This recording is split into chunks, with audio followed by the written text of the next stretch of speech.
오늘 내용도 여러분 정말 좋습니다. 1000억 있어도 얻기 쉽지 않은 것. 사실 맨 처음에 제목을 100억 했는데 이게 제 생각에 유튜브랑 뭐 인스타그램의 폐해 같은데 100억이 진짜 제 입장에서도 굉장히 큰 돈이거든요. 사업을 하는 입장에서도. 근데 이 100억을 되게 큰 돈처럼 생각 안 하는 사람들이 굉장히 많이 늘어난 것 같아요. 여러분 100억은 여전히 미국에서도 가장 물가가 비싼 나라에서도 큰 돈입니다. 근데 어차피 우리는 사고 실험을 하는 거니까 제가 과감하게 공 하나 더 넣었습니다. 1000억 있어도 얻기 쉽지 않은 것. 그러니까 뭐 1000억보다 분명히 더 비싼 것도 있을 거예요. 근데 저는 모릅니다. 그런 거를. 제 기준에서 진짜 1000억이면은 물질적인 거는 다 얻을 수 있는 돈이거든요. 근데도 얻기 쉽지 않은 게 있어요. 근데 정말 중요한 거는 그 얻기 쉽지 않은 게 우리의 행복도를 결정합니다. 그러니까 정말 중요한 철학이 되겠죠. 그렇죠?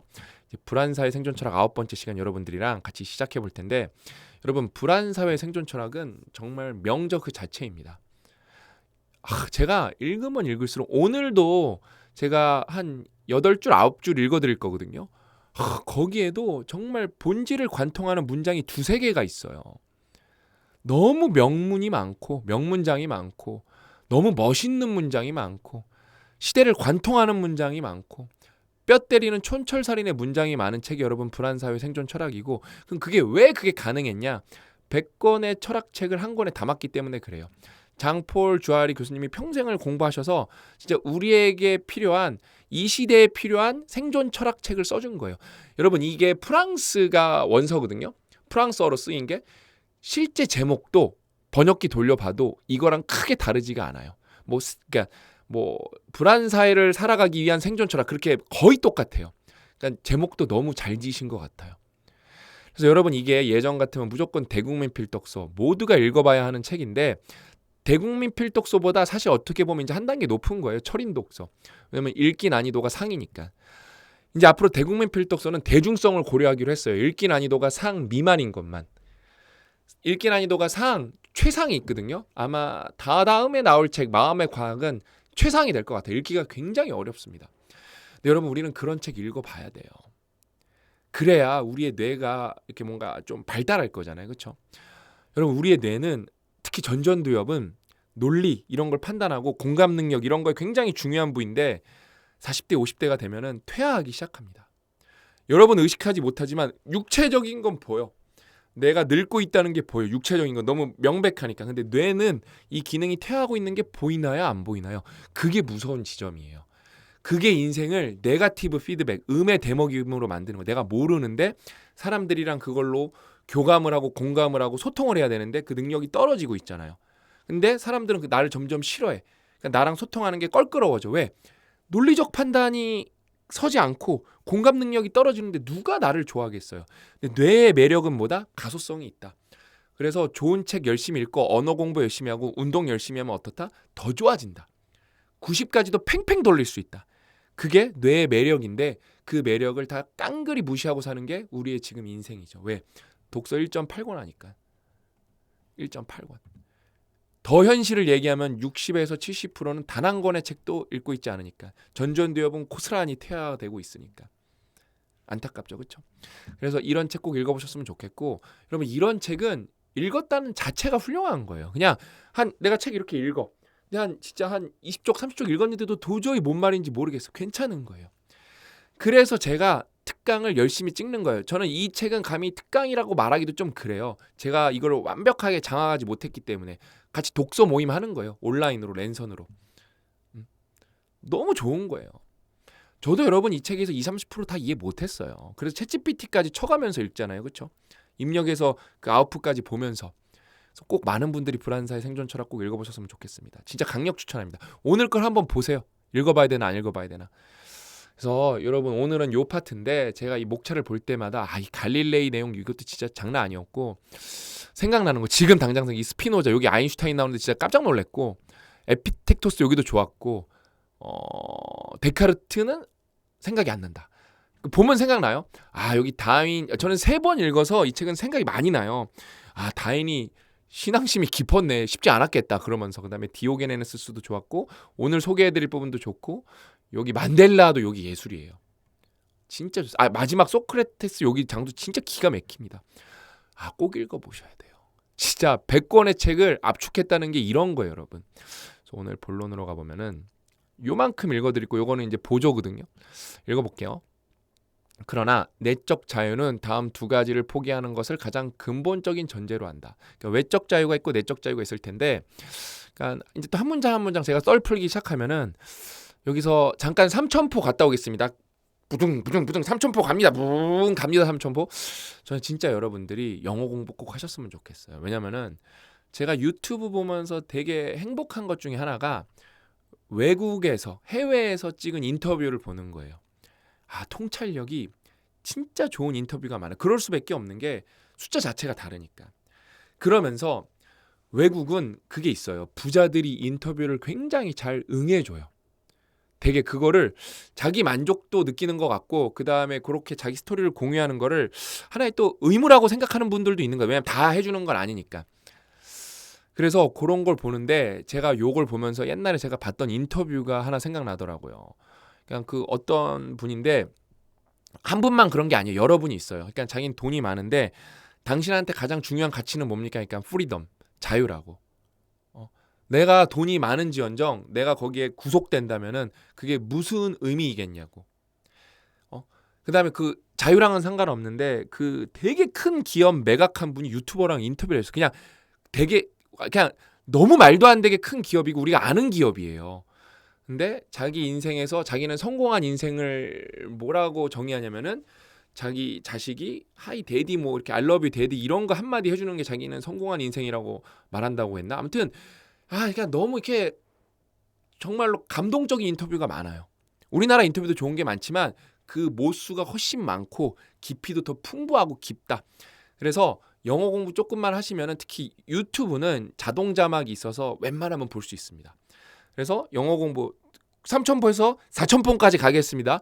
영어 공부의 꽃은 뭐다? 김재우의 기초 영어 해야백 인강어로 시작을 하시고 단어는 뭐다? 영어 독립 단어. 제가 링크 붙여놓도록 하겠습니다. 반드시 그걸로 공부를 하세요. 그래서 이제 쭉 다시 읽어보면은 그러나 내적 자유는 다음 두 가지를 포기하는 것을 가장 근본적인 전제로 한다. 즉 타인의 시선과 사물 소유에 대한 의존이다. 저는 이 문장이 진짜 본질을 관통한 문장인 것 같아요. 다시 한번 읽어볼게요. 즉 타인의 시선과 사물 소유에 대한 의존을 포기해야 된다. 그래야 내적으로 자유가 생긴다. 자유. 여러분 노예가 뭔가요? 노예. 우리 인류의 역사는 여러분 노예제의 역사라고 해도 과언이 아니거든요. 왜냐하면 노예제가 없었던 역사가 노예제 있었던 역사보다 아직 택도 없이 짧거든요. 그냥 우리가 이렇게 뭐 역사 드라마나 영화 보면은 노예 보면 되게 안타깝고 그 노예제는 잘못된 거잖아요. 그거는 디폴한한 게 아니라 wrong이잖아요. 그렇죠? 노예는 뭐죠, 여러분? 자유가 박탈당한 거죠. 먹는 것도 해요. 자유가 박탈당한 거예요. 근데 내적 자유는 어떻게 얻을 수가 있다? 타인의 시선과 사물 소유에 대한 의존을 포기하면서. 그러니까 제가 명품 얘기, 그러니까 사치품 얘기를 하는데 조금 철학적으로 저는 이러면은 사치품, 럭셔리 굿즈를 사도 될 것 같아요. 뭐냐면은 여러분이 그걸 사면 일단 행복해. 저는 그럼 사치품 사도 된다고 봐요. 왜? 나를 행복하게 해줬으니까. 근데 거기 좀 전제 조건이 있어. 그 사치품을 아무도 몰라. 우리나라 사람들이. 아무도 몰라. 알아봐주지 않아. 근데도 나는 이걸 사면 행복해. 그러면은 저는 그런 건 사도 된다고 생각해요. 오히려. 진짜로. 어떤 또 사치품에는 기능적인 측면들이 또 들어있는 것도 있으니까 특히 뭐 자동차나 이런 것들은 그러니까 명품 자동차들은 일반 다른 어떤 명품 카테고리에 비해서 좀 기술 집약도가 좀 더 높은 부분이 엔진이 더 강력하다거나 그런 게 분명히 존재하죠. 그렇죠? 근데 거기 이제 프리미엄이 붙는 거죠. 그렇죠? 그래서 그런 관점에서는 내가 여기에서 타인의 시선을 이겨내고 산 럭셔리 굿즈이기 때문에 또 그런 건 사도 되지 않나 저는 그런 생각을 해요. 그래서 근데 대한민국 사람이 전 세계에서 이거 제일 심한 것 같아요. 노예야 노예. 내적으로 노예야 내적으로. 제가 이따가 또 자료도 몇 개 갖고 왔거든요. 타인의 시선에 대해서는 다음 장에서 다룰 예정이다. 그다음에 냉소적이라는 것은 자기 욕구를 제한하는 걸 의미한다. 빈곤을 옹호한다거나 부유함을 도덕적으로 비난해 자기 욕구를 제한하는 게 아니라 자신의 의존성을 최소한으로 해 수술이 충분히 자율성을 있음을 깨닫기 위해서다. 이 말이 어렵죠? 하나하나 좀 따지고 들어가야 되는데 여기부터 냉소적이라는 것은 자기 욕구를 제한한다는 의미다. 그러니까 왜냐면 이게 좀 이상한 말이에요. 왜냐면은 우리가 쟤 좀 왜 이렇게 냉소적이냐 쌀쌀맞다는 거. 우리가 알고 있는 어휘는. 근데 여러분 철학에 냉소주의라는 게 있어요. 여기 나와요. 그게 제가 정확하게 기억이 안 나는데 여기 사람이 워낙 많이 나와서 그 소크라테스 제자분이 만든 거예요. 그래서 여기 제가 갖고 왔거든요. 본질적으로 냉소주의는 기존 관습을 전복해 주변의 위선적인 가면을 무너뜨리고 진정한 야말성을 세상에 드러내기 위한 무기다. 순수 이론적 논증을 제외한 모든 것이다. 순수 이론 논증을 제외한 모든 것이다. 그러니까 여러분 우리가 알고 있는 냉소는 그냥 쌀쌀 맞은 거, 세상 무시하는 거, 그냥 나만 모르겠다 그냥 맘대로 되라 이렇게 그냥 배째는 거 이런 게 냉소주의인데 냉소인데 근데 실제로 이거는 좀 이 책을 읽어보셔야 돼요. 여기에 냉소주의의 탄생에 대해서 설명을 해줘요. 그러니까 여기에 그러면서 누구였더라 냉소주의를 여기서 하는 게 디오게네스인가 아무튼 냉소주의에 대해서 되게 계속 훌륭한 일화들이 나와요. 훌륭한 너무 많은 얘기가 나와서 여러분이 다 직접 읽어보셔야 돼요. 그래서 하나하나 읽어보면은 자기 욕근을 제한하는 걸 의미한다는 거예요. 그러니까 이게 되게 뒤에말이 좋은 말이거든요. 그러니까 여기서 냉소적이라는 거는 야 그래 뭐 가난이 최고지 무소유가 짱이지 아니면은 야 부자 되는 거 다 쓰레기야 무의미해 그렇게 비난을 하는 게 아니라는 거예요. 우리는 또 그렇게 생각을 했을 거야 이 문장이 안 나왔다면. 근데 핵심은 뭐냐면은 자기 의존성을 최소화한다는 거예요. 타인을 비난하는 게 아니고 어떤 시스템에 대한 찬양, 시스템에 대한 어떤 비난이 아니라 내가 내 생각과 내 기준을 통제해서 의존도를 낮춘다는 거예요. 타인의 시선에 대한 의존도를 낮추고 사물의 소유에 대한 의존도를 낮춘다는 거예요. 그러면서 뭐예요? 거기에서 자율성을 뭔가를 비웠으니까 뭔가가 차겠죠. 이거 표현 왜 이렇게 좋아? 뭔가를 비웠으니까 뭔가 차겠죠. 자율성이 이제 차겠죠. 그렇죠? 그래서 여기 나오네 디오게네스. 그렇죠? 어떤 사람이 가장 부유한 사람이냐는 질문에 디오게네스는 이렇게 대답했다. 자기 스스로 만족하는 사람이다. 우리나라 사람은 만족을 잘 못하는 것 같아요. 만족을. 그냥 그거는 뭐 제가 함부로 말하기 쉽지 않은 건데 저는 이렇게 숫자를 좋아하는 사람으로서 그러니까 우리나라의 대표적인 지표는 저출산이죠. 그렇죠? 전 세계에서 가장 낮죠. 그렇죠? 저출산이 굉장히 저출산이 여러분 전 세계적 화두예요. 왜냐면은 선진국 중에서 뭐 먹고 사는 나라 중에서 이게 출산율 2가 넘는 나라는 사실상 없다고 보시면 돼요. 이스라엘 정도 빼고는 없다고 보시면 돼요. 그래서 다 정도의 차이만 있지 다 난리예요. 근데 우리나라가 유독 낮죠. 전 이런 게 유독 강해서 그렇다고 생각을 해요. 어떤 분 아닌데 그럴 거예요. 왜냐하면 저출산의 원인은 여러분 복합적입니다. 원인이 저는 100개도 넘는다고 봐요. 100개가 넘는데 우리나라는 그 100개 중에서 한 30개가 좀 두드러지는 거야. 그러면서 재수없게 그게 시너지가 나는 거야. 근데 여러분 저출산이 무조건 나쁜 게 아닙니다. 진짜 이제 대국민 필독서라고 롱뷰라는 게 나올 거거든요. 제가 이건 아직 다 안 읽어봐서 확정은 못하는데 롱뷰예요. 롱뷰. 장기적 관점. 그러니까 우리가 죽음의 역사 읽으면서 배웠잖아요. 이 지금 인구 천이 과정이 있기 때문에 지구 입장에서는 인구가 더 줄어야 돼요. 그러니까 우리가 저출산을 우리 문제로 보지 말고 우리 지구적 문제로 봐야 되고 그러니까 이거를 500년, 1000년 단위로 생각해야 되는데 그러기가 쉽지가 않겠죠. 그렇죠?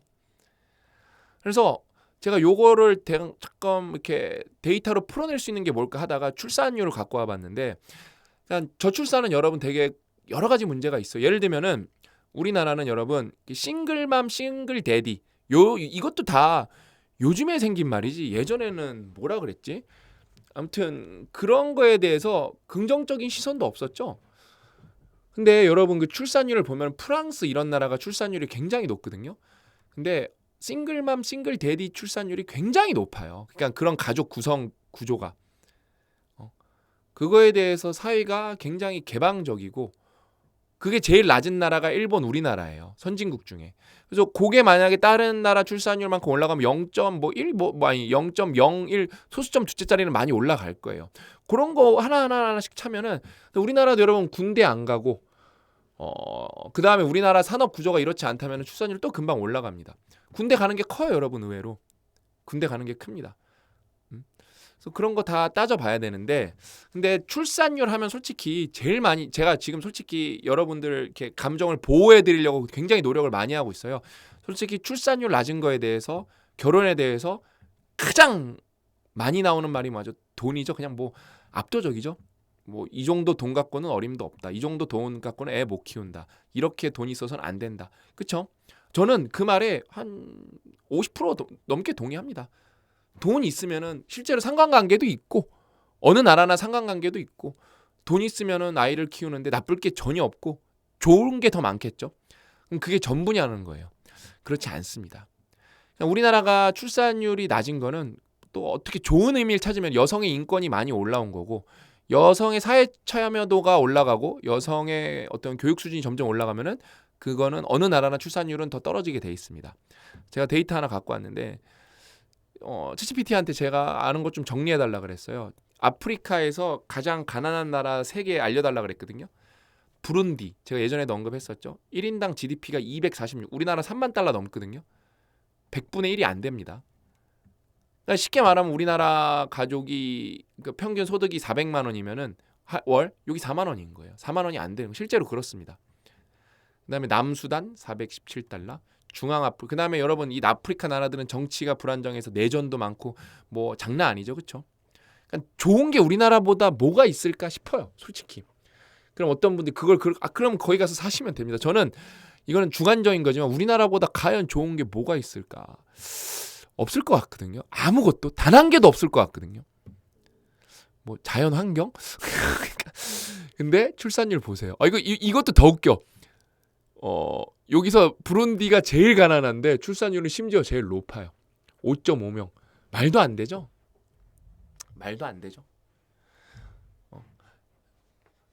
이게 근데 좀 충격적이에요. 왜냐면은 여기가 사실 막 뭐 농업이 막 엄청 발달해서 아이가 인력이면 그렇게 낳는 게 저는 이해가 될 텐데 제가 여기 다큐멘터리 보면은 농업이 그렇게 발달하지도 않고 뭐 산업이 없어요, 그냥. 이거 얼마나 불쌍하냐면은 거기에서 고기 잡는 게 좀 돈을 벌거든요. 물고기 잡는 게. 그래서 거기 막 사람들이 이렇게 진짜 그냥 세숫대야 같은 거를 타고 물고기를 잡는데 그것도 막 물이 새서 들어와. 그러면서 옆에 악어가 이렇게 눈을 내밀고 있어. 그래서 그걸 함부로 할 수 없어요. 그래서 너무 불쌍하더라고요, 진짜. 근데 이래요. 이래요. 그다음에 제가 또 다른 자료 하나 갖고 왔는데 이게 우리나라 이제 2023년 GDP 보면 일본이랑 거의 비슷하고 2024년에 우리나라가 앞섰습니다. 대단하죠? 이걸 보여드리고 싶었어요. 요때가 일본이 전성기 때 1995년 슬램덩크 한창 전성기일 때겠네요. 그렇죠? 우리나라도 이때 전성기 가다가 IMF에서 한번 터지고 우리나라는 승승장구했고 일본은 못했고 일본은 퇴보했고 이때 여러분 개 1인당 GDP 차이가 거의 3배에서 4배에 육박합니다. 우리가 다 따라잡았고 우리를 괴롭혔던 날엔 일본을 앞장섰어요. 근데 우리가 심지어 일본보다 출산율이 낮습니다. 그렇죠? 안타깝죠. 그렇죠? 저는 그 큰 이유 중에 하나가 이거가 아닐까. 타인의 시선과 사물의 소유에 대한 의존. 그래서 오늘도 이 불안사의 생존 철학을 통해서 우리나라를 또 많이 살펴봤는데 제가 이걸 얘기하면서 좀 풀어내면서 우리를 조금 되돌아보고 거기서 우리가 발전할 수 있는 부분 어딘가 항상 제시하면서 우리나라 관련 예시를 하는데 또 그런 얘기를 하면서 제가 누군가의 또 기분을 나쁘게 할 수도 있어요. 그런 부분에 대해서는 좀 너그럽게 들어주셨으면 좋겠습니다. 왜냐면은 뭐 그거는 여러분들이 잘못된 게 아니라 제가 뭐 능력이 부족하고 설명할 역량이 없기 때문에 헛소리 하는 거에 대해서 그래도 또 영상은 찍어야 되니까 또 용감하게 우리가 나아가야 되니까 또 같이 공부해야 되니까 부작용보단 작용이 훨씬 강하니까 나아가는 건데 뭐 제가 어떤 개인의 기호를 말하면서 취향을 말하면서 그거를 저는 나름 이거는 제 개인적인 의견입니다를 여러 번 피력했지만 그거에 대해서 뭔가 이렇게 팩트처럼 들으시면서 이렇게 막 가슴 아파하는 분들은 그건 절대 여러분 잘못된 게 아니고 제가 무식하고 제 표현 방법이 서툴러서 그런 겁니다. 그래서 그런 거에 대해서는 좀 너그럽게 이해하시면서 들으셨으면 좋겠고 그냥 그런 걸 생각해 보면 좋을 것 같아요. 왜냐면은 뭐 아까 이렇게 아프리카 뭐 단순 비교는 어렵겠지만 그다음에 저는 출산율이 뭐 이 되는 게 또 맞나 그런 게 생각이 들어요. 좀 줄어든 다음에 우리 딸 다음 세대 정도에 우리 인류가 진짜 존속되는 게 맞나? 그러면은 이 가는 거고 아니다 그럼 더 줄어야죠. 냉정하게. 여러분 절대 이렇게 막 인류 막 멸망 그런 거 생각보다 빨리 오지 않아요. 절대 빨리 오지 않습니다. 이게 0에 수렴하려면 이게 굉장히 오래 걸려. 이게 기하급수적으로 떨어지는 건데 결국 0에 수렴하는 거는 굉장히 오래 걸립니다. 굉장히 의외로. 그래서 우리 세대 얘기가 아니어서 이거는 정말 독서 많이 해야 돼요. 지금 우리가 결정하는 게 1000년 뒤에 어떻게 반영될지를 우리가 힘들지만 논의해봐야 되거든요. 저는 우리나라가 다른 나라보다 그런 부분에서 앞섰으면 좋겠어요. 우리는 500년 뒤를 얘기해보자. 우리는 1000년 뒤를 얘기해보자. 그러면서 거기에서 어떤 막연한 불안감에 대한 안개도 걷어내면서 조금 더 용기도 얻었으면 좋겠습니다. 대한민국 대단하잖아요, 여러분. 그렇죠? 캐나다도 여기 그냥 레퍼런스로 떴는데 이 자식들도 잘했네요. 꽤 잘해서 열심히 올라왔네요. 일본이 진짜 망했네. 일본이 망했네. 캐나다 뭘 했길래 이렇게 잘 됐지? 캐나다가 요즘에 난리도 아닙니다. 그 인도 이민을 너무 많이 받아서 뭐 600만을 받았대나 뭐 정확하진 모르겠는데 이게 문제가 굉장히 심각하다고 합니다. 그래서 오늘은 굉장히 얘기가 길었어요. 그렇죠? 그래서 불안사의 생존 철학은 정말 모든 분이 꼭 읽어보셨으면 좋겠다고 강력 추천하면서 저는 오늘 여기서 물러가도록 하겠습니다. 또 만나요.